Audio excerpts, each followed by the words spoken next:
علیہ وسلم نے ہمیں جو اخلاق سکھائے وہ اعلیٰ درجے کے اخلاق. رسول اللہ صلی اللہ علیہ وسلم نے بتایا سل من قطعک واعف عمن ظلمک واحسن الی من اساء الیک واعط من حرمک. یہ اللہ کے رسول صلی اللہ علیہ وسلم نے فرمایا جو تم سے کٹے تم اس سے جڑو. اگر کوئی تم سے رشتہ کاٹ رہا ہے تو لوگ سمجھتے ہیں کہ ہم کیوں ان پہ جا کر سلام کریں. رسول اللہ نے فرمایا سل من قطعک جو کٹے اس سے جڑو اور جو تم پہ ظلم کرے تم اس کو معاف کرو. جو تمہارے ساتھ میں برا کرے تم اس کے ساتھ میں اچھا کرو. اور جی فرمایا وَآتِ مَنْ حَرَمَكَ تمہارا حق کوئی دبا دے موقع ملے تو تم مت دبا دینا تم ان کا حق ادا کرنا. حضرت رسول اللہ صلی اللہ علیہ وسلم نے صرف تھیوری نہیں بتائی نظریہ اور اخلاق کے الفاظ نہیں.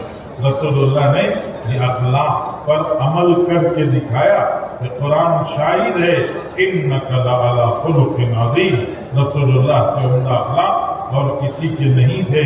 آپ نے بہترین عمدہ اخلاق ہر ایک کے ساتھ میں پیش کر کے لوگوں کے دلوں کو موہ لیا تھا. حضرت رسول اللہ صلی اللہ علیہ وسلم ہجرت کر کے مکے سے مدینہ جا رہے تھے. مدینہ جاتے ہوئے جن کے پاس چابی تھی عثمان ابن مظعون ان کو بلا کے کہا بھئی ذرا کھول لو میں نماز پڑھ کے 2 رکعت چلا جاؤں گا. انہوں نے کہا آپ کے لیے دروازہ کھولو میں تو آپ کے لیے ہرگز بھی نہیں کھولوں گا. بہت لجاجت کی بہت منت سماجت کی وہ تیار نہیں ہوئے تھے. نبی کریم صلی اللہ علیہ وسلم نے ان سے کہا کہ یاد رکھو ایک دن آئے گا جہاں تم کھڑے ہو وہاں میں رہوں گا اور جہاں میں کھڑا ہوں تم کھڑے رہو گے. چابی میرے ہاتھ میں ہوگی اور تم میرے سامنے ہاتھ باندھے کھڑے ہو گے.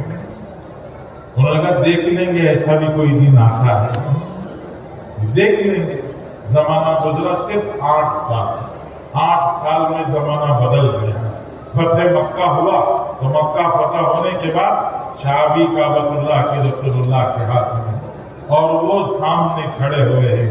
اللہ کے رسول نے یاد دلایا میں نے تم سے کہا تھا نا ایک وقت آئے گا جہاں تم ہو میں اور جہاں میں ہوں وہاں تم کھڑو گے. یاد آیا اور میں ہاں رسول اللہ. اللہ کے نبی صلی اللہ علیہ وسلم کے پاس حضرت عباس آ گئے. حضرت عباس نے کہا رسول اللہ ہمارے پاس سقایا ہے ہم زمزم پلاتے ہیں حجامہ کعبۃ اللہ کی حفاظت ہم کرتے ہیں یہ کلید برداری یہ بھی ہمیں دے دیجئے. حضور پاک صلی اللہ علیہ وسلم کو اللہ تعالیٰ نے قرآن پاک کی آیتوں کے ذریعے سے تلقین فرمایا. وَأَدُّوا الْأَمَانَاتِ إِلَىٰ أَهْلِهَا. رسول اللہ صلی اللہ علیہ وسلم فرمایا رسول اللہ امانت ان کے امانت والے کو دیجئے. حضور صلی اللہ علیہ وسلم نے ان کے ہاتھ میں کیلی رکھ کے فرمایا یہ چابی تمہارے ہاتھ میں ہوگی صرف ذاتی میں ہی تم سے چابی چھین سکتا ہے. قیامت تک یہ چابی تمہارے پاس رہے گی. اللہ کے رسول نے یہ اخلاق پیش کر کے دکھایا کہ آپ من حرمک جس نے چھینا اسی کو دے کے دکھایا. جس نے ظلم کیا اس کو معاف کر کے دکھایا. جس نے برائی کی ان کے ساتھ اچھائی کر کے اللہ کے رسول نے دکھایا ہے.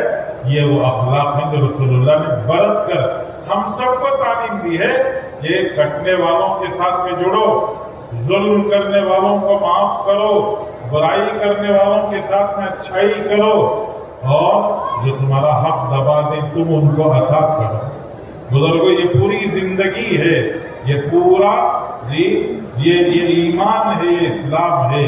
ایمان کی جڑیں مضبوط ہوں عبادت کا تنا مضبوط ہو معاشرت کی ڈالیاں مضبوط ہوں معاملات کے پتے اور پھول اس کے اوپر لگیں اخلاق کے پھل اس پر آئیں اور ان پھلوں میں اخلاص کا رس آئے. یہ سب ضروری ہے. بزرگوں نے مثال دے کے سمجھایا کہ ایمان جڑ کی طرح سے ہے اور عبادتیں تنے کی طرح سے ہے اور معاشرت رہن سہن یہ ڈالیوں کی طرح سے ہے اور معاملات لین دین یہ پتے اور پھولوں کی طرح سے ہے اور اخلاق یہ پھل ہے اور پھل کا رس اخلاص ہے. یہ سب ضروری ہے. یہ سب کب آئے گا